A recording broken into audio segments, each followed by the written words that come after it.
Ito ang Obsidian Black Metallic Color na Honda Click 125 standard version at mayroon po itong SRP na 81,400 pesos at available po ito sa cash at installment basis.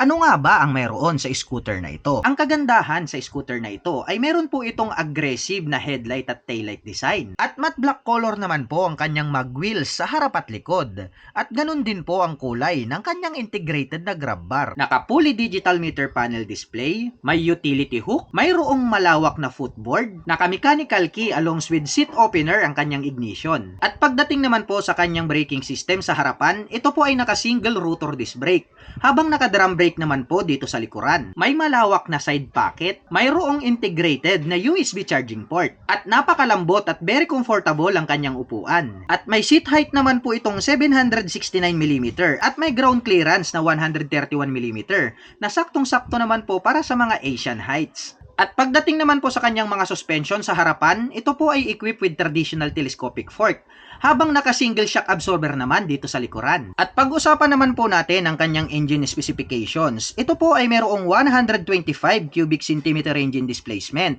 naka-single cylinder, single overhead cam, 4-stroke with 2 valve, at nakakapag-provide naman po ito ng maximum power na 8.2 kW at 8,500 RPM. Habang nakakapagbigay naman po ito ng maximum torque na 10.8 Nm at 5,000 RPM. At may bore and stroke naman po itong 52.4 by 57.9 mm.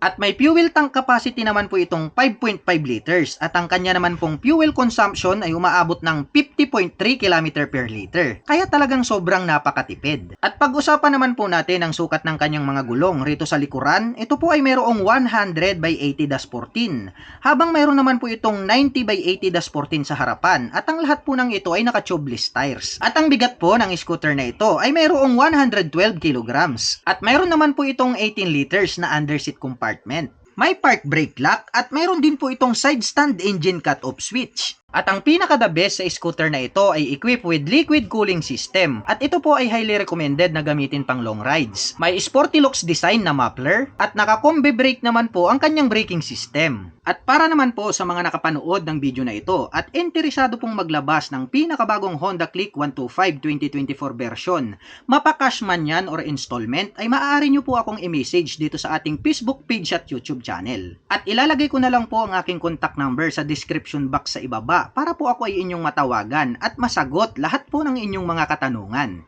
At kung nagustuhan mo ang ganitong klase ng video updates na kung saan ako ay nagbebenta ng motorcycle, cars, mobile phones, gadget, appliances at properties, ay huwag mo po sanang kalimutang i-follow ang ating Facebook page at mag-subscribe sa ating YouTube channel. Hanggang sa muli, kita-kits sa mga susunod na video updates.